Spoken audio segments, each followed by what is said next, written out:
Welcome welcome welcome, स्वागत है आपका एक और नए वीडियो में। तो आज की इस वीडियो में हम जो एंड्रॉयड प्रोजेक्ट होगा, ठीक है, जैसे कि आप स्क्रीन पर देख सकते हो, ठीक है, एंड्रॉयड जो प्रोजेक्ट होगा उसके जो फाइल स्ट्रक्चर है उसको समझेंगे। ठीक है, तो यहाँ पे देख सकते हो प्रोजेक्ट लिखा हुआ है और ये उसका फाइल स्ट्रक्चर है। जब भी हम एंड्रॉयड में कोई भी एप्लीकेशन बनाते हैं तो उस समय जब हम एक नया प्रोजेक्ट क्रिएट करते हैं एंड्रॉयड स्टूडियो के अंदर में, तो एंड्रॉयड हमारे सामने कुछ इस तरह से प्रोजेक्ट फाइल्स बना के देती है। ठीक है, जिसमें dot Gradle, dot idea, dot Kotlin app और ग्रेडल फोल्डर, ठीक है, गिट इग्नोर करके होता है, बुल डॉट ग्रेडल डॉट के टी एस होता है, ग्रेडल प्रॉपर्टीज़ होती है, ग्रेडलेव होता है। ठीक है, तो ये जितने भी फाइल्स होते हैं ये क्यों बनाए गए होते हैं और इन फाइल्स का बेसिकली पर्पस क्या होता है और ये क्या चीज़ों को हैंडल करती है, ये हमारे प्रोजेक्ट में क्या कर रही हैं, इन सभी चीज़ों को हमको समझना है। सबसे पहले तो आप ये समझिए, ठीक है। अदरवाइज़ अगर आप ये नहीं समझोगे ना तो आपको ना एंड्रॉयड एप्लीकेशन से हमेशा एक डर लगा रहेगा कि यार इसमें जब भी हम कोई प्रोजेक्ट फाइल बनाते हैं तो यार यहाँ पे एक फ़ाइल बनने के बजाय इसमें बहुत सारे फाइल बन जाते हैं, पूरा कचड़ा टाइप के। और इतने सारे फाइल्स बनते हैं और इतने सारे फाइल्स क्यों बने हैं, किस लिए बने हैं, ये तो मतलब मुझे समझ में नहीं आता। इस तरह से आपको लगने लगेगा और आप एंड्रॉयड एप्लीकेशन डेवलपमेंट में कभी भी उतना कॉन्फिडेंट महसूस नहीं कर पाओगे जितना कि आप इन फाइल को समझ के महसूस कर सकते हैं। ठीक है, तो किसी भी प्रोजेक्ट को बनाने के लिए, किसी भी एप्लीकेशन को बनाने के लिए सबसे पहले आपके माइंड में ये सारे जो फाइल सिस्टम है ये सारे क्लियर होने चाहिए। ठीक है, कि ये बेसिकली है क्या, एंड्रॉयड ने इसको हमको क्यों बना के दिया हुआ है और हमारे प्रोजेक्ट में ये सब क्या कर रहे हैं। ठीक है, तो आप देख सकते हो कि मेरे स्क्रीन में ये कुछ इमेज मैंने बना के रखे हुए हैं। ठीक है, ये इमेज क्या है, कैसा है, ये मैं आपको अभी समझाऊंगा। ठीक है, लेकिन हम एक काम करते हैं, सबसे पहले हम जाते हैं एंड्रॉयड स्टूडियो में और एंड्रॉयड स्टूडियो में एक नया प्रोजेक्ट क्रिएट करके आपको दिखाता हूँ। ठीक है, उस एक नए प्रोजेक्ट जब हम क्रिएट करेंगे तो हमारे सामने कौन कौन से फाइल बन के आते हैं, कौन सी फाइल कब बनती है, ये सारी चीज़ों को हम एक एक करके विस्तार से देखेंगे। ठीक है, तो ये वीडियो काफ़ी इंपॉर्टेंट होने वाला है आप लोगों के लिए अगर आप एंड्रॉयड डेवलपमेंट में हैं। ठीक है, और अगर आप जूनियर हैं, सीनियर हैं, जो भी हैं, ठीक है, मतलब एक्सपीरियंस्ड पीपल हैं या फिर एंड्रॉयड ऐप डेवलपमेंट में नए नए हैं, जो भी आप हों, ठीक है, आपके लिए ये वीडियो काफ़ी हेल्पफुल होगा। क्योंकि मुझे पता है कि काफ़ी जो लोग एंड्रॉयड डेवलपमेंट काफ़ी सालों से जो कर रहे हैं उनको भी मोस्टली इन फाइल्स में काफ़ी दिक्कतें होती हैं इन फाइल्स को समझने के लिए, और बहुत लोग काफ़ी एक्सपीरियंस होने के बावजूद भी इन फाइल्स को अच्छे से समझ नहीं पाते। ठीक है, तो आज का हमारा टॉपिक है इन फाइल्स को समझना।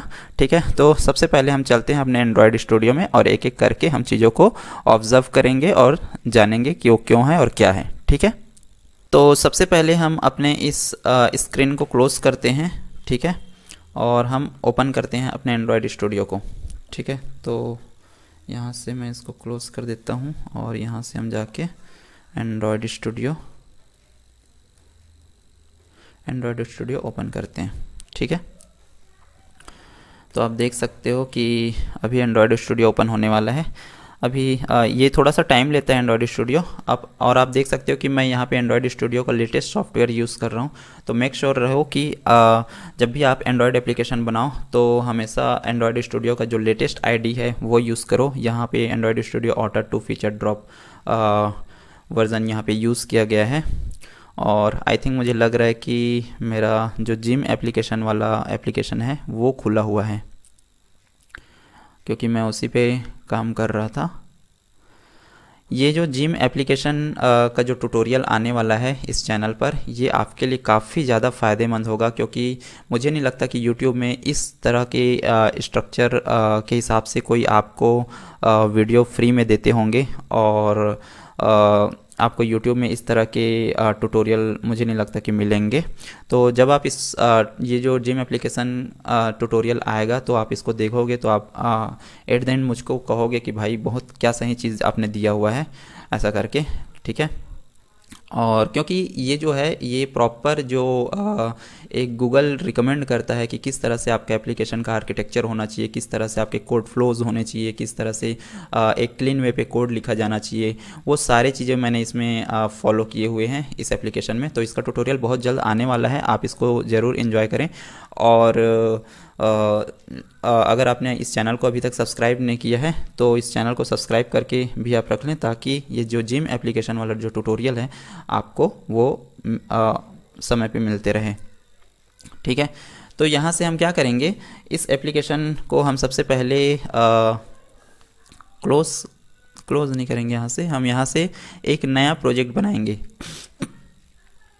न्यू प्रोजेक्ट यहाँ पे मैं इसलिए बनवा रहा हूँ क्योंकि न्यू प्रोजेक्ट जब आप बनाते हो तो बाय डिफ़ॉल्ट एंड्रॉयड स्टूडियो आपको कुछ आपके प्रोजेक्ट स्ट्रक्चर में कुछ फाइल्स ऐड करके देती हैं। तो मैं आपको दिखाना चाहता हूँ कि वो कौन कौन सी फाइल्स हैं जो आपको एंड्रॉयड स्टूडियो अपने आप ऐड करके देती हैं, और न्यू प्रोजेक्ट बनाते समय आपको कौन कौन सी चीज़ों का ध्यान रखना है। ठीक है, तो सबसे पहले हम न्यू प्रोजेक्ट पे यहाँ पे फाइल में गए, फाइल को क्लिक किए, यहाँ पे न्यू पे गए, न्यू पे जा कर के हम न्यू प्रोजेक्ट करेंगे। ठीक है, अगर आपका कोई एग्जिस्टिंग प्रोजेक्ट जैसे कि मेरे यहाँ जिम एप्लीकेशन खुला हुआ था तो ठीक है, तो यहाँ पे न्यू प्रोजेक्ट पे हम क्लिक करेंगे। न्यू प्रोजेक्ट पे क्लिक करने के बाद हमारे पास ये एक न्यू प्रोजेक्ट का एक स्क्रीन खुलता है जहाँ पे हमारे पास ऑप्शंस होते हैं कि हम इसमें फ़ोन या टैबलेट के लिए एप्लीकेशन डिज़ाइन बना सकते हैं। ठीक है, या घड़ी के लिए वियर ओएस यहाँ पे हम वो कर सकते हैं, बना सकते हैं। टेलीविज़न के लिए हम एप्लीकेशंस वगैरह बना सकते हैं, कार के लिए, XR के लिए। ठीक है, तो यहाँ पे हम फ़ोन के लिए बनाने के लिए जा रहे हैं, इसलिए हम फ़ोन एंड टैबलेट पर क्लिक करेंगे और यहाँ पे हम एक एम्प्टी एक्टिविटी सेलेक्ट करेंगे। ठीक है, यहाँ पे काफ़ी सारी एक्टिविटीज़ हैं, आप एक एक करके चीज़ों को देख सकते हो। ठीक है, और हम अभी जो एप्लीकेशन प्रोजेक्ट स्ट्रक्चर को जो हम समझने के लिए जा रहे हैं, जो कि ये वाला स्ट्रक्चर है, इसके लिए हम अभी यहाँ पे एम्प्टी एप्लीकेशन एक्टिविटी सेलेक्ट करेंगे और यहाँ पे हम सिंपली नेक्स्ट पे क्लिक करेंगे। नेक्स्ट पे क्लिक करने के बाद आप देख सकते हो कि यहाँ आपके सामने एक स्क्रीन ओपन हुआ है जिसमें लिखा हुआ है न्यू प्रोजेक्ट, यहाँ पे एम्प्टी एक्टिविटी। ठीक है, तो यहाँ पे क्रिएट अ न्यू यहाँ पे क्या लिखा हुआ है, यहाँ पे लिखा हुआ है create a new empty activity with jetpack compose लिखा हुआ है। ठीक है, तो जेटपैक कंपोज बेसिकली क्या है, ये एक तरह का यूआई को डिज़ाइन करने का हमारे पास चीज़ है। ठीक है, हमारा जो यूआई है वो अब जो एंड्रॉयड स्टूडियो में जो हम बनाते हैं अपने एप्लीकेशन के अंदर, वो जेटपैक कंपोज से बनाते हैं। ठीक है, और हम मटेरियल यूआई भी यूज़ करते हैं उसमें। ठीक है, पहले क्या होता था, पहले चीज़ें हम XML वगैरह में डिज़ाइन करते थे, तो वो वाले फॉर्मेट में क्या होता था, हमको एंड्रॉयड स्टूडियो के अंदर चीज़ें बनी बुनाई मिलती थी। ठीक है, अभी भी ऐसा नहीं है कि इसमें आप उस चीज़ को ऐड नहीं कर सकते, जो आप इस प्रोजेक्ट को बनाओगे उसमें आप उसको भी ऐड कर सकते हो अगर आप चाहो तो। लेकिन जेटपैक कंपोज जो है ये एक तरह का लेटेस्ट है, ये समझ सकते हो यूआई को डिज़ाइन करने के लिए। ये कोड बेस्ड यूआई डिज़ाइन करवाता है हमसे। ठीक है, ये ड्रैग एंड ड्रॉप वाला सिस्टम को एक तरह से ख़त्म कर दिया है। ठीक है, और इसमें एक मतलब हम अब जब एप्लीकेशन बनाएंगे तो उसमें हम XML बेस्ड UI भी उसमें कर सकते हैं, जो हमारा पुराना तरीका था जिसमें हम ड्रैग एंड ड्रॉप करके चीज़ों को लाते थे। जैसे उसमें क्या होता था XML वाले में कि हम XML कोडिंग वगैरह के थ्रू ये सारे को बनाते थे, जिसमें text field, text box, button, इन सब चीज़ों को। ठीक है, तो उसमें हमको बनी बुनाई चीज़ें मिलती थी, बस अपने एप्लीकेशन में हम उसको ड्रैग ड्रॉप करके हम बढ़िया से अपने एप्लीकेशन बना लेते थे। ठीक है, इसमें आपको प्रॉपर कोड लिखना होता है उसके लिए, आपके यूआई को डिज़ाइन करने के लिए जेटपैक कंपोज में। ठीक है, और ये इस तरह से काम करता है। क्लियर है, तो आपको थोड़ा सा एक नॉलेज आया होगा। जेटपैक कंपोज इसलिए यहाँ पे दिया जा रहा है क्योंकि ये बेटर है XML वालों से। ठीक है, और ये थोड़ा लेटेस्ट है, इस वजह से यहाँ पे बाय डिफ़ॉल्ट करके जेटपैक कंपोज के फॉर्म पे आपको दिया जा रहा है। ठीक है, इसके बाद हम देखते हैं यहाँ पे नेम फील्ड में हम यहाँ पे अपने एप्लीकेशन का नाम लिख देंगे। ठीक है, तो जैसे यहाँ पे मैं लिख रहा हूँ डेमो एप्लीकेशन। ठीक है, डेमो ऐप, या फिर डेमो ऐप नहीं लिखते हैं हम, यहाँ पे एग्जाम्पल लिखते हैं, या फिर फाइल स्ट्रक्चर को मैं समझाने जा रहा हूँ। फाइल स्ट्रक्चर मैंने ऐप का नाम दे दिया है। ठीक है, फाइल स्ट्रक्चर ऐप। ठीक है, तो इस तरह से मैंने अपने एप्लीकेशन को नाम दे दिया है। यहाँ पे सेकंड में आप जब देखते हो तो यहाँ पे पैकेज नेम लिखा हुआ है। पैकेज नेम में यहाँ पे com.example.filesTructure ऐप, ये हमारा एक पैकेज बनेगा इस एप्लीकेशन के लिए, ठीक है। ये पैकेज नेम आप ध्यान दिए होंगे, कभी भी जब आप मोबाइल चलाते हो तो आप मोबाइल के फाइल डायरेक्टरी में जब आप जाते हो तो डायरेक्टरी में जाने के बाद आपको आपके सामने वहाँ पे एक एंड्रॉयड का फ़ोल्डर बना होता है। एंड्रॉयड के फ़ोल्डर पे आप जब क्लिक करते हो तो वहाँ आपके मोबाइल में जितने सारे एप्लीकेशंस जो होते हैं वो इंस्टॉल्ड होते हैं, वो उन सभी के पैकेजेस वगैरह वहाँ पे आपको दिखने को मिलते हैं। तो वहाँ पे आपको कुछ इसी तरह के फाइल नेम देखने को मिलता है, ठीक है। तो ये वही है, ठीक है। यहाँ पे एप्लीकेशन के जो मीडिया फाइल्स होते हैं, डेटा फाइल्स होते हैं, ये सारी चीज़ें यहाँ पे होती हैं, ठीक है। सेव लोकेशन ये वो है जहाँ पे आप अपने प्रोजेक्ट को सेव करोगे। जैसे कि मेरा लैपटॉप में यहाँ पे एन ड्राइव में ये जो प्रोजेक्ट एप्लीकेशन है, फाइल स्ट्रक्चर एप्लीकेशन जो अभी हम बना रहे हैं, ये सेव होने वाला है। यहाँ पे आप इसको चेंज कर सकते हो, ठीक है। आप कौन से फोल्डर पे इसको वो करोगे, तो मैं यहाँ पे अभी चेंज नहीं करने वाला हूँ, ठीक है। मिनिमम एसडीके, यहाँ पे मिनिमम एसडीके का ऑप्शन आता है। मिनिमम एसडीके ये वो बताता है कि आप अपने जो एंड्रॉयड एप्लीकेशन बना रहे हो उसका मिनिमम एसडीके कितना सेट करोगे कि वो मिनिमम कौन से वर्जन के एंड्रॉयड एप्लीकेशन तक वो चल सकता है, ठीक है। मतलब यहाँ पे देखो, ये by default API 24 nougat Android version 7.0 ये सिलेक्टेड आ रहा है, ठीक है, जो इन्होंने रिकमेंड किया हुआ है। और ये नीचे बता रहा है कि आपका जो एप्लीकेशन है, your app will run approximately लगभग 99.2% डिवाइसेस पे आपका जो एप्लीकेशन है वो काम करेगा अगर आप इस API लेवल को सिलेक्ट करते हो या इस एंड्रॉयड वर्जन को सिलेक्ट करते हो तो मिनिमम SDK के रूप में, तो ठीक है। मतलब API 24 और एंड्रॉयड 7.0 इसको जब हम इस मिनिमम SDK को सिलेक्ट करेंगे तो हमारा जो एप्लीकेशन है वो लगभग 99.2% डिवाइसेस में काम करेंगे, ठीक है। तो यहाँ पे इसको आप सेलेक्ट करके आप दूसरा भी सेलेक्ट कर सकते हो। इस ड्रॉप डाउन को देख सकते हो, काफ़ी सारे API लेवल और एंड्रॉयड वर्जन आ चुके हैं, ठीक है। तो इसको अपने हिसाब से आप यहाँ पे वो कर सकते हो। फिलहाल मैं API 24 एंड्रॉयड 7.0 ही रखने वाला हूँ, ठीक है। और अगर आपको ये देखना है कि जब भी आप किसी भी पर्टिकुलर API लेवल को सिलेक्ट करेंगे तो उसमें आपका कितना % डिवाइसेस में चलेगा वो यहाँ पे वो ऑटोमेटिकली बता देगा। जैसे API 22 को जब मैंने सेलेक्ट किया तो 99.9% डिवाइसेस में चलेगा करके ये बोल रहा है, ठीक है। तो अभी फ़िलहाल ये बाय डिफ़ॉल्ट ये सिलेक्टेड आता है, मतलब ये इसके हिसाब से बेस्ट रिकमेंडेड API लेवल है जिसको आपको सेलेक्ट करना चाहिए, ठीक है। और यहाँ पे अगर आपको इसके बारे में, इन सभी API और एंड्रॉयड वर्जन के बारे में आपको देखना है थोड़ा अच्छे से डिटेल में कि आपको सेलेक्ट करने में प्रॉब्लम हो रही है, तो यहाँ पे हेल्प मी चूज़ में आप जाके क्लिक कर सकते हैं। ये आपको सामने एक नया स्क्रीन खोल के देगा जिसमें इधर साइड में देखो एंड्रॉयड प्लेटफॉर्म वर्जन्स दिखाए हुए हैं और इधर API लेवल दिखाया गया है, ठीक है। हमारे में नोगट 7 सेलेक्टेड है, API लेवल 24 है जिसका, ठीक है। और उसमें बताया गया था कि 99.2% डिवाइसेस में आपका ये चलेगा ऐसा करके, ठीक है। तो यहाँ से आप किसी भी में सेलेक्ट कर सकते हो, कोई भी API लेवल पे और किसी भी एंड्रॉयड प्लेटफॉर्म वर्जन पे।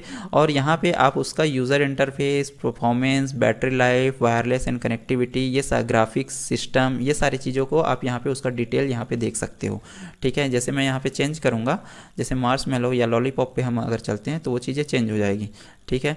यहाँ पे मार्शमैलो पे जाएंगे तो पूरा डिस्क्रिप्शन इसका चेंज हो जाएगा, तो यहाँ पे आप इसको पढ़ सकते हो, ठीक है। तो हमारा क्या है, नोगट 7.0 और 24 API लेवल ये सिलेक्टेड था। तो यहाँ से आपको एक आइडिया मिल जाएगा कि आपको कौन से API लेवल और कौन से एंड्रॉयड प्लेटफॉर्म वर्जन को सिलेक्ट करना है। क्लियर है क्या? तो अब हम इसको रखते हैं जो बाय डिफ़ॉल्ट हमारा आया हुआ है, क्योंकि मुझे लगता है कि ये बेस्ट रिकमेंडेड होता है इसके तरफ से, एंड्रॉयड स्टूडियो की तरफ से। तो हम API 24 नोगट एंड्रॉयड 7.0 को ही सिलेक्ट करेंगे। क्लियर है क्या? अब जब हम नेक्स्ट वाले फील्ड में आते हैं, यहाँ पे क्या लिखा हुआ है, यहाँ पे लिखा हुआ है बिल्ड कॉन्फ़िगरेशन लैंग्वेज, ठीक है। तो यहाँ पे ये इस पे जब होवर करोगे आप तो यहाँ पे कुछ लिखा हुआ भी आता है, आप उसको पढ़ सकते हो, ठीक है। तो बिल्ड कॉन्फ़िगरेशन लैंग्वेज ये क्या होता है, तो यहाँ पे एंड्रॉयड स्टूडियो आपसे पूछ रहा है कि भाई आप जो एप्लीकेशन बनाने के लिए जा रहे हो उसको आप कौन से लैंग्वेज पे बनाने के लिए जा रहे हो। क्या आप उसको कोटलिन लैंग्वेज पे बनाने के लिए जा रहे हो या फिर क्या आप उसको ग्रूवी लैंग्वेज पे बनाने के लिए जा रहे हो, ठीक है। तो कोटलिन और ग्रूवी ये दो एंड्रॉयड एप्लीकेशन को बनाने के लैंग्वेजेस हैं, ठीक है, जिसमें लेटेस्ट जो है वो कोटलिन है, इसलिए बाय डिफ़ॉल्ट यहाँ पे कोटलिन DSL सेलेक्ट होकर के आता है और ये रिकमेंड किया जाता है गूगल के तरफ से कि आप कोटलिन में ही अपना मोबाइल एप्लीकेशन बनाएं, क्योंकि गूगल इसको का ये ऑफिशियल लैंग्वेज है और ये भविष्य के लिए ज़्यादा बेहतर है, ऐसा उनके तरफ से कहा जाता है, ठीक है। तो यहाँ पे दो लैंग्वेज आपको दिख रहे हैं, कोटलिन और ग्रूवी। तो ग्रूवी भी एक लैंग्वेज है जो पहले यूज़ होता था, जितने भी आप जब ब्राउज़र में जब आप सर्च करते हो एंड्रॉयड प्रोजेक्ट या एंड्रॉयड एग्जांपल्स के बारे में, तो आपको ज़्यादातर जो एग्जांपल्स मिलेंगे वो ग्रूवी लैंग्वेज के बारे में मिलेंगे, ठीक है। और क्योंकि ये बहुत कोटलिन से पहले यही यूज़ करते थे ज़्यादातर लोग, और अभी भी लोग इसको यूज़ करते हैं, ऐसा नहीं है सभी के सभी कोटलिन में स्विच कर गए हैं, अभी भी ग्रूवी लैंग्वेज काफ़ी सारे लोग यूज़ करते हैं। तो ज़्यादातर एग्जाम्पल आपको ग्रूवी लैंग्वेज पे देखने को मिलता है, लेकिन हम जो अपने प्रोजेक्ट्स को बनाने के लिए जा रहे हैं वो हम लेटेस्ट यूज़ करेंगे, कोटलिन सीखेंगे और कोटलिन DSL हम यहाँ पे यूज़ करेंगे। अब भाई ये एंड्रॉयड स्टूडियो हमसे पूछ रहा है कि आप कौन से लैंग्वेज पे काम करने के लिए जा रहे हो। तो ये ऐसा क्यों पूछ रहा है, क्योंकि जब हम एंड्रॉयड स्टूडियो को बताएंगे कि भाई हम कोटलिन लैंग्वेज पे काम करने के लिए जा रहे हैं, तो एंड्रॉयड स्टूडियो क्या करता है, हमारे एप्लीकेशन की जो एक तो ये हमारा प्रोजेक्ट बनाएगा, ठीक है। मैं यहाँ पे थोड़ा सा लिख रहा हूँ ताकि आपको समझ में आए। ये हमारा प्रोजेक्ट बनाएगा, ठीक है। जैसे कि जिम एप्लीकेशन वाले प्रोजेक्ट पे आप देखोगे तो यहाँ पे देख सकते हो कि जिम ऐप लिखा हुआ है, ठीक है। और यहाँ पे हमारा एक एप्लीकेशन होता है इस प्रोजेक्ट के अंदर में, जो कि हमारा मेन एंड्रॉयड एप्लीकेशन होता है, ठीक है। तो जब हम एंड्रॉयड में कोटलिन DSL को सेलेक्ट करते हैं तो एंड्रॉयड को ये पता चल जाता है, एंड्रॉयड स्टूडियो को, कि भैया ये जो बंदा है ये अपना एप्लीकेशन कोटलिन लैंग्वेज पे बनाने के लिए जा रहा है। तो इसलिए मैं इसके प्रोजेक्ट में और इसके एप्लीकेशन के अंदर में दो फाइल बनाऊंगा build.gradle.kts नाम का, ठीक है। अब ये जो फाइल है ये वे फाइल्स होते हैं जो एप्लीकेशन को बनाने के नियम को तय करते हैं, ठीक है। तो build.gradle.kts एंड्रॉयड स्टूडियो हमारे एक जिम एप्लीकेशन नाम का जो प्रोजेक्ट है, या फिर जो हम एप्लीकेशन यहाँ पे बनाने के लिए जा रहे हैं, फाइल स्ट्रक्चर ऐप, इस प्रोजेक्ट पे ये एक हमको फाइल बना के देगा build.gradle.kts, ठीक है। तो यहाँ पे आप देख सकते हो build.gradle.kts यहाँ पे एक फ़ाइल इन्होंने बना के दिया हुआ है, ठीक है। जब ये हम फाइनल फिनिश करेंगे यहाँ से तो मैं आपको दिखाऊंगा कि वो कहाँ कहाँ पे बना हुआ है, ठीक है। तो यहाँ पे ये जो build.gradle.kts फाइल बनाया हुआ है ये प्रोजेक्ट लेवल फाइल है, ठीक है।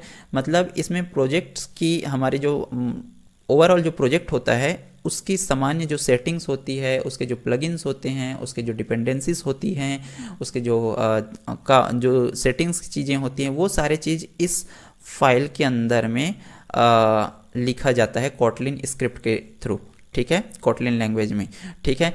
KTS का मतलब होता है कोटलिन स्क्रिप्ट, क्लियर है।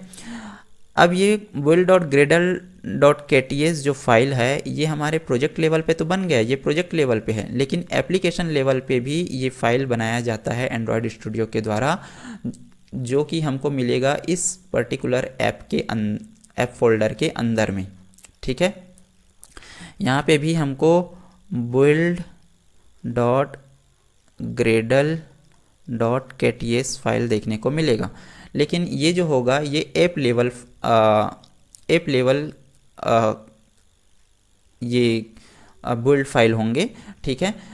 इसमें क्या होगा, ऐप लेवल की जितने भी सामान्य सेटिंग्स होंगी, जितने भी डिपेंडेंसीज होंगी, वर्जन कंट्रोल्स होंगे, आपके एप्लीकेशंस के प्लगइन्स होंगे, वो सारी चीज़ों को, पूरी सेटिंग्स को, एप्लीकेशन लेवल की जितनी सेटिंग्स होती हैं वो सारी चीज़ों को इसमें एंड्रॉयड स्टूडियो मेंटेन करेगी इस फाइल के अंदर में, ठीक है। तो आई होप आपको ये चीज़ें क्लियर हो गई होगी कि हम यहाँ पे कोटलिन डीएसएल क्यों सेलेक्ट कर रहे हैं। ठीक है, कोटलिन और ग्रूवी जो है ये एंड्रॉयड एप्लीकेशन बनाने की लैंग्वेजेस होती हैं। ठीक है, जो कि जावा के साथ मिलकर के काम करती हैं। ठीक है, तो जो पुराने डेवलपर्स होंगे उनको याद होगा कि पहले क्या होता था कि हम एक हमारा डिज़ाइन फाइल होता था जो कि XML फाइल में होता था, उसमें हम स्क्रीन वगैरह डिज़ाइन करते थे, और एक जो हम उसका जो कोडिंग वगैरह करते थे वो जावा फाइल में मोस्टली करते थे। तो तब जब हम ग्रूवी लैंग्वेज यूज़ करते थे। ठीक है, लेकिन यहाँ पे हम कोटलिन यूज़ करेंगे। ठीक है, तो कोटलिन और ग्रूवी दोनों जावा के साथ मिलकर काम कर सकती हैं, दोनों में कैपेबिलिटी है। ठीक है, तो लेटेस्ट कोटलिन है। कोटलिन को बिल्ड टाइम थोड़ा सा ग्रूवी की कंपैरिजन में ज़्यादा लग सकता है, लेकिन कोटलिन जो है ये बेस्ट रिकमेंडेड इसलिए माना जाता है कि जब आप कोड लिखते रहते हो, ठीक है, तो जो सजेशंस आता है कोडिंग को कंप्लीट करने का, कोड कंप्लीशन का जो सजेशंस दिया जाता है वो कोटलिन में आपको ग्रूवी से ज़्यादा बेटर मिलता है और ज़्यादा ऑप्शंस आपको मिलते हैं ग्रूवी से। ठीक है, दूसरा ये चीज़ है कि ग्रूवी डीएसएल में जब हम पहले काम करते थे उसमें क्या होता था कि उसमें जो एरर्स होते हैं, ठीक है, काफ़ी सारे एरर्स को ग्रूवी डीएसएल कोड करते टाइम ही ये नहीं पकड़ पाता था। ये हमको रन टाइम पे वो एरर्स या बिल्ड टाइम पे वो एरर्स हमको देता था। ठीक है, तो जब हम ग्रूवी डीएसएल में काम करते थे तो पूरा एप्लीकेशन का कोडिंग वोडिंग करते थे, फिर हम उसको रन पे क्लिक करते थे तो वो एकदम रेड जगह जगह पूरा वो एरर दे देता था। ठीक है, और भाई एंड्रॉयड का एरर ना काफ़ी ज़्यादा खतरनाक टाइप का लगता है। ठीक है, अब तो काफ़ी सारी चीज़ें आ गई, AI आ चुकी हैं, और इसमें खुद जेमिनी AI इन बिल्ड है जिसको आप यूज़ कर सकते हो अपने एरर्स को जानने के लिए, उसको फिर क्लियर करने के लिए। ठीक है, तो मैं बता रहा था कि हाँ, ग्रूवी में जो एरर्स आते थे वो रन टाइम या बोल्ड टाइम पे आते थे, लेकिन कोटलिन में जो एरर्स होते हैं ये जब आप कोडिंग करते रहते हो ये उसी समय आपको एरर्स दिखा देता है। मतलब इसमें एरर जो है, एरर को अच्छे से हैंडल किया गया है। ठीक है, तो ये सारे जो फीचर्स आपको मिलते हैं कोटलिन में मिलते हैं। कोटलिन जो है एक तरह का स्ट्रिक्ट स्क्रिप्ट लैंग्वेज है कह सकते हो। ठीक है, ग्रूवी जो है ये एक डायनेमिक टाइप का लैंग्वेज था। ठीक है, इसमें कोटलिन की जो कोटलिन लैंग्वेज की जो कोडिंग्स होती हैं वो ग्रूवी से थोड़ी सी लंबी हो सकती है। ग्रूवी थोड़ा सा शॉर्ट इसके कोडिंग्स होते थे। ठीक है, लेकिन कोटलिन जो है वो स्ट्रिक्ट स्क्रिप्ट यूज़ करता है। क्लियर है? आई थिंक आपको समझ में आ गया होगा कि हम कोटलिन क्यों यूज़ कर रहे हैं। कोटलिन हम इसलिए यूज़ कर रहे हैं क्योंकि भैया कोटलिन में हमको कोड कंप्लीशन का जो सजेशन है वो काफ़ी बेहतर मिलता है ग्रूवी की कंपैरिजन में, और जो एरर्स होते हैं वो हमको कोडिंग के समय ही पता चल जाता है और जिसको हम सुधार के आगे बढ़ सकते हैं। ग्रूवी में ऐसा नहीं हो पा रहा था, और ग्रूवी में क्या होता था कि वो रन टाइम पे एरर्स को शो करते थे, रन या बोल्ड टाइम पे। ठीक है, तो यहाँ पे आपको एक और चीज़ यहाँ पे देखने को मिल रहा होगा, build.gradle। ठीक है, इसका मतलब क्या है? इसका मतलब ये है कि जब हम ग्रूवी डीएसएल सेलेक्ट करते तो हमारा एंड्रॉयड स्टूडियो हमारे प्रोजेक्ट के अंदर में जो प्रोजेक्ट लेवल का build.gradle फाइल होता है उसमें ये .kts वाला फाइल ये नहीं देता। इसमें सिर्फ लिखा रहता build.gradle बस लिखा रहता। ठीक है, तो अगर आप किसी प्रोजेक्ट पे काम कर रहे हो और अगर आपको जानना है कि वो प्रोजेक्ट बेसिकली कौन सा लैंग्वेज फॉलो कर रहा है तो आप उसके ग्रेडल फाइल को देखो। ठीक है, build.gradle फाइल को देखो, वहाँ पे आपको जो एक्सटेंशन दिखेगा उससे आप समझ सकते हो। जैसे कि जिम एप्लीकेशन वाले इस प्रोजेक्ट फाइल में हमारे पास यहाँ पे build.gradle.kts लिखा हुआ है। ठीक है, तो इसका मतलब ये है कि इसको देख के ही हम समझ सकते हैं कि भैया ये जो एप्लीकेशन, जिम एप्लीकेशन जो इन्होंने बनाया हुआ है वो कोटलिन, KTS मतलब कोटलिन स्क्रिप्ट, तो कोटलिन लैंग्वेज पे ये काम कर रहे हैं। ठीक है, अगर यहीं पे सिर्फ ये लिखा होता build.gradle बस लिखा होता तो हम समझ जाते कि भाई ये जो बंदा है, इसका जो एप्लीकेशन है, इसका एप्लीकेशन ग्रूवी डीएसएल से बना हुआ है। ठीक है, ग्रूवी लैंग्वेज ही फॉलो कर रहा है इस टाइप का। ठीक है, तो आप इस एक्सटेंशन से आप ये भी समझ सकते हो अपने एप्लीकेशन के चीज़ों का। ठीक है, तो आई थिंक आपको ये अच्छे से समझ में आ गया होगा। तो हमको यहाँ पे बेस्ट जो रिकमेंडेड है जो कि हम कोटलिन है। ठीक है, कोटलिन हम यहाँ पे सेलेक्ट करेंगे, तो ये कोटलिन पे मैंने सेलेक्ट किया। ठीक है, अब आपको ये पूरा चीज़ क्लियर हो गया होगा। ठीक है, अब हम क्या करेंगे, हम इस पे फिनिश पे क्लिक करेंगे। ठीक है, अब देखते हैं कि हमारा जो नया प्रोजेक्ट बनेगा उसमें हमको शुरुआत में कौन कौन से स्ट्रक्चर्स देखने को मिलेंगे, और उसमें मैं आपको दिखाऊंगा build.gradle.kts। ठीक है, अच्छा, build.gradle.kts कोटलिन DSL जो है ये प्रोजेक्ट लेवल पे भी बनाएगा, ऐप लेवल पे भी बनाएगा। इसी तरह से ग्रूवी DSL भी प्रोजेक्ट लेवल और ऐप लेवल पे चीज़ों को बनाता है। ठीक है, तो यहाँ पे हम कोटलिन DSL सेलेक्ट करते हैं और हम इसको फिनिश करते हैं और आगे बढ़ते हैं। ठीक है, तो ये मैंने फिनिश के बटन पे क्लिक किया। ठीक है, तो जैसे ही आप फिनिश के बटन पे क्लिक करोगे तो भाई आप अपने सिस्टम को थोड़े समय के लिए 1 आध 2 3 मिनट के लिए छोड़ दीजिए, क्योंकि जो एंड्रॉयड के अंदर जो ग्रेडल होता है वो चीज़ों को कॉन्फ़िगर करते रहता है। एंड्रॉयड स्टूडियो आपके लिए प्रोजेक्ट स्ट्रक्चर बनाते रहता है। ठीक है, तो इस समय जब ये प्रोजेक्ट बना रहा होता है तो आपको एंड्रॉयड स्टूडियो को में कोई छेड़खानी नहीं करनी है, क्योंकि ये जो सॉफ्टवेयर आपका पीसी एकदम मीडियम लेवल का ही ज़्यादातर लोगों का पीसी रहता है, और एंड्रॉयड स्टूडियो चलता है तो वो काफ़ी स्लो भी हो जाता है, क्योंकि एंड्रॉयड स्टूडियो एक काफ़ी अच्छा और हैवी सॉफ्टवेयर है। ठीक है, तो इसको चलने में काफ़ी ज़्यादा रिसोर्सेज की ज़रूरत पड़ती है। ठीक है, तो इसको थोड़े समय के लिए छोड़ देंगे, क्योंकि आप यहाँ पे नीचे देख सकते हो ये ग्रेडल जो है ये प्रोजेक्ट को बिल्ड कर रहा है, importing file structure app Gradle project ये करके। ठीक है, तो एक ग्रेडल जो है अभी हमारे प्रोजेक्ट को पूरा एंड्रॉयड स्टूडियो जो है पूरा प्रोजेक्ट को बना रहा है। ठीक है, और ये जब पूरा कंप्लीट हो जाएगा, यहाँ पे कुछ साइन सब हट जाएंगे, तो फिर आपको इस प्रोजेक्ट को छूना है। ठीक है, तो थोड़े समय के लिए रुकना पड़ेगा आपको। ठीक है, 1-2 मिनट के लिए, ताकि ये आपका प्रोजेक्ट जो नया प्रोजेक्ट आप बना रहे हो वो प्रॉपर अच्छे से कॉन्फ़िगर हो जाए। ठीक है, कभी आप गलती से अगर ये कट पे क्लिक कर दिए, यहाँ पे कट का निशान है उस पर क्लिक कर दिए, तो फिर चीज़ें गड़बड़ हो जाएंगी, फिर आपके प्रोजेक्ट में कुछ चीज़ें बिल्ड प्रॉपर कॉन्फ़िगर नहीं हो पाएंगी और आपको एरर्स देखने को मिलेगा। ठीक है, एंड्रॉयड में एरर्स जो होते हैं बड़े खतरनाक टाइप के लगते हैं। ठीक है, तो आधा से ज़्यादा लोग तो एंड्रॉयड स्टूडियो का एप्लीकेशन ही देख के डर जाते हैं कि भाई ये कितना खतरनाक सॉफ्टवेयर है और इसमें क्या क्या चीज़ें दिखती हैं इस टाइप का। ठीक है, बाकी ये बहुत ही अच्छा सॉफ्टवेयर है और एंड्रॉयड एप्लीकेशन के लिए बहुत ही बेहतरीन सॉफ्टवेयर है ये। तो यहाँ पे हमारा भी फाइल प्रोजेक्ट बन रहा है और आप देख सकते हो कि अभी भी रनिंग मोड पे है, ग्रेडल प्रोजेक्ट बना रहा है। ठीक है, तो इसको हम कंप्लीट होने देते हैं थोड़ा समय के लिए। मैं जो जिम ऐप का जो ट्यूटोरियल लाऊंगा उसको आप ज़रूर देखना, उससे आपको काफ़ी कुछ सीखने को मिलेगा। देखो यार, मैं भी एक लर्नर हूँ और मैं बेस्ट चीज़ों को ढूंढता हूँ। एप्लीकेशन बहुत, जब आप एक चीज़ मैं आपको बताऊँ, जब आप मोबाइल एप्लीकेशंस बनाने के लिए जाते हो ना, तो आप कोड करने के कई तरीके होते हैं, कैसे भी करके आप इधर उधर फाइल वगैरह को लिख के उसको मर्ज करके उसको ज्वाइन वगैरह करके कोड को कंप्लीट करके अपने ऐप को रन कर दोगे। ऐप रन होने का मतलब ये नहीं है कि आपका ऐप बहुत ही अच्छे ढंग से बनाया गया होगा।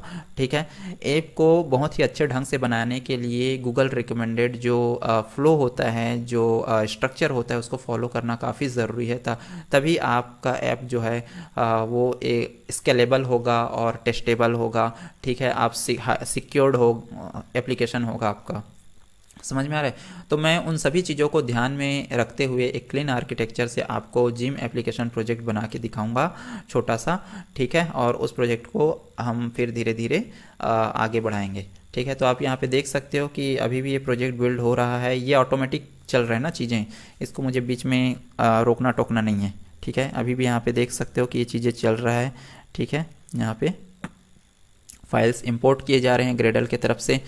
ठीक है, तो आई थिंक अब चीज़ें कंप्लीट हो चुकी हैं। ठीक है, इसको हम फुल स्क्रीन पे ला देते हैं, तो आप देख सकते हो कि ये फुल स्क्रीन पे आ चुका है।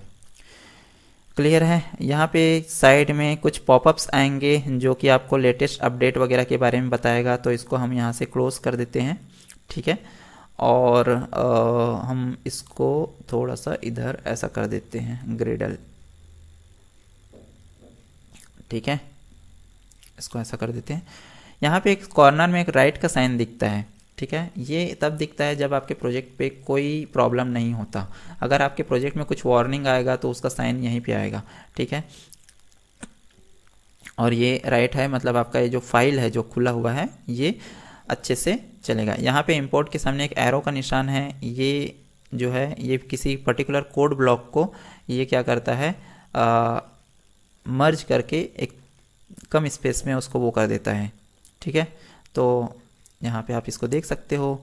ठीक है, अब हम प्रोजेक्ट स्ट्रक्चर की बात कर रहे हैं। सबसे पहले तो हम यहाँ पे देखते हैं यहाँ पे क्या सिलेक्टेड है, एंड्रॉयड सिलेक्टेड है। ठीक है, यहाँ पे ऐप वगैरह दिखा हुआ है। ठीक है, तो जो जब आप कोटलिन DSL सेलेक्ट करते हो तो कोटलिन DSL आपके प्रोजेक्ट पे दो फाइल बनाती है, एक build.gradle.kts और दूसरा भी build.gradle.kts। तो पहला जो बनता है वो प्रोजेक्ट लेवल पे बनता है और दूसरा जो बनता है वो एप्लीकेशन लेवल पे बनता है। तो यहाँ पे जब एंड्रॉयड सेलेक्टेड है, ठीक है, यहाँ से आप अपना प्रोजेक्ट सेलेक्ट कर सकते हो। यहाँ पे अभी बाय डिफ़ॉल्ट ये एंड्रॉयड सेलेक्टेड आता है। ठीक है, तो यहाँ पे आप चीज़ों को यहीं पर देख सकते हो ग्रेडल स्क्रिप्ट के अंदर में। ठीक है, ग्रेडल स्क्रिप्ट के अंदर में यहाँ पे देख सकते हो क्या क्या लिखा हुआ है, build.gradle.kts। ये प्रोजेक्ट स्ट्रक्चर पे बना हुआ है। तो ये कोटलिन DSL जब हमने सेलेक्ट किया था तो एंड्रॉयड स्टूडियो ने हमको build.gradle.kts ये फाइल बना के दिया हुआ है। ठीक है, ये वाला। ठीक है, तो ये प्रोजेक्ट लेवल पे बना हुआ है। दूसरा जो इसने बना के दिया हुआ है build.gradle.kts, ये हमको ऐप लेवल पे बना के दिया हुआ है। क्लियर है क्या? ठीक है, बाकी इनके और भी फाइल्स होते हैं। ठीक है, तो सबसे पहले हम एंड्रॉयड से हम यहाँ से स्विच करेंगे हम अपने प्रोजेक्ट पे। ठीक है, तो हम इसमें स्विच करते हैं। तो एंड्रॉयड से यहाँ पे आप क्लिक करके यहाँ पे प्रोजेक्ट पे क्लिक करोगे तो आपको आपका प्रोजेक्ट दिखने को मिलेगा। चलना, ठीक है, तो यहाँ पे आप देख सकते हो एक्सटर्नल लाइब्रेरीज। ठीक है, तो यहाँ पे आप देख सकते हो कि आपका जो प्रोजेक्ट का नाम है वो आपको यहाँ पे देखने को मिलेगा। यहाँ पे फाइल स्ट्रक्चर ऐप जो हमने नाम दिया था इस प्रोजेक्ट का नाम, यहाँ पे हमको कितने सारे फाइल्स दिखते हैं। एक तो फोल्डर्स दिखते हैं, 1 2 3 4 फोल्डर्स दिख गए। ठीक है, और उसके बाद 1 2 3 4 5 6 7 जो नॉर्मल फाइल्स हैं वो दिख गए। उसके बाद एक एक्सटर्नल लाइब्रेरी का दिखता है और एक ये स्क्रैचेस एंड कंसोल्स का वो दिखता है। ठीक है, तो अब हम एक एक करके इन फाइल्स को समझेंगे। ठीक है, ये वीडियो काफ़ी ज़्यादा लंबा हो गया है, इसलिए आप नेक्स्ट वीडियो को इसके सेकंड पार्ट को प्लीज़ वॉच कीजिए। ठीक है, सेकंड पार्ट। ठीक है, हम उस पर इन सब चीज़ों को डिस्कस करेंगे। तो अभी इस पार्ट में मैं थोड़ा सा और बता देता हूँ। थोड़ा सा वीडियो लंबा हो रहा है, इसके लिए मुझे माफ़ करना, क्योंकि यार बताना भी तो ज़रूरी है ना चीज़ों को, तभी तो आपको समझ में आएगा। और ये मैं खुद सीख रहा हूँ, खुद समझ रहा हूँ और आपको भी समझा सीख रहा हूँ। ठीक है, तो यहाँ पे जो कोटलिन DSL ने जो फाइल बना के दिया था, जब आप प्रोजेक्ट पे क्लिक करते हो, देखो जब आप एंड्रॉयड पे क्लिक करते हो ना तो ये आपको ग्रेडल स्क्रिप्ट के अंदर में दोनों फाइलें दिखने को मिल जाएंगी। लेकिन जब आप प्रोजेक्ट पे क्लिक करोगे तो आपको एक तो ये प्रोजेक्ट स्ट्रक्चर पे एक फाइल देखने को मिलेगा build.gradle.kts। ठीक है, इसको खोल के देख सकते हो आप। तो यहाँ पे देखो प्लगइन्स वगैरह अभी इतने ही प्लगइन्स यूज़ हो रहे हैं क्योंकि अभी तक हमने इस प्रोजेक्ट को बनाना शुरू नहीं किया है। ये प्रोजेक्ट नॉर्मल बेसिक बना के एंड्रॉयड स्टूडियो ने हमको दिया हुआ है। ठीक है, ये जो फाइल है ये प्रोजेक्ट लेवल फाइल है। ठीक है, अब ऐप लेवल build.gradle.kts में जाते हैं। यहाँ पे build.gradle.kts ये वाला जो फाइल है ये पूरा प्रोजेक्ट का जो प्लगइन्स होगा, जो डिपेंडेंसीज होगी, जो उसके सामान्य रूल्स होंगे, वो सारी चीज़ों को यहाँ पे उसकी जो सेटिंग्स होगी वो यहाँ पे होगी इस फाइल के अंदर में। ठीक है, तो उनके जो रूल्स होंगे वो इस फाइल के अंदर में होंगे। ठीक है, अब हम एप्लीकेशन के सामान्य रूल्स, इसके डिपेंडेंसीज, इसके प्लगइन्स वगैरह को, इसकी सेटिंग्स वगैरह को के जो नियम होंगे वो लिखने का जो फाइल है उसको ढूंढने के लिए हम जा रहे हैं। तो हम सबसे पहले क्या करेंगे, ऐप पे जाएंगे। ऐप पे जैसे कि आप क्लिक करते हो यहाँ पे आपको नीचे में दिखता है build.gradle.kts। तो ये एप्लीकेशन लेवल पर build.gradle फाइल बना हुआ है। ठीक है, जो कोटलिन DSL और एंड्रॉयड स्टूडियो ये सब ने हमको कोटलिन DSL के थ्रू बना के दिया हुआ है।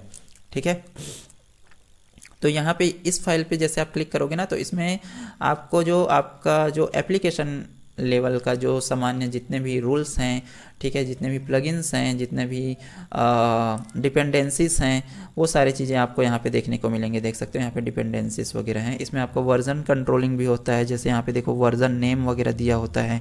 ठीक है, तो वर्जन नेम यहाँ पे देखो मिनिमम SDK हमने सेलेक्ट किया है, टारगेट SDK 36 है, यहाँ पे मिनिमम SDK है, वर्जन कोड 1 है, वर्जन 1.0 है।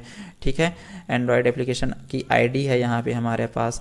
ठीक है, तो ये जो है ये हमारे ऐप लेवल का ग्रेडल की सेटिंग हो, ऐप लेवल का ग्रेडल की सेटिंग कह सकते हो इसको, जो कि हम हमारे ऐप की जो सामान्य जितने भी नियम्स होंगे, जो उनके डिपेंडेंसीज होंगी, ठीक है, उनके वर्जन कंट्रोल, ये सारी चीज़ों को वो सारे नियम इस फाइल के अंतर्गत लिखे जाएंगे, इस फाइल के अंदर लिखे जाएंगे। ठीक है, तो आई होप आपको ये समझ में आया होगा। ठीक है, तो मैंने दोनों फाइल आपको दिखा दिए यहाँ पे। अब हमारा जो मेन टास्क जो बच गया है वो ये है कि हम इन फाइल्स को एक एक करके समझेंगे।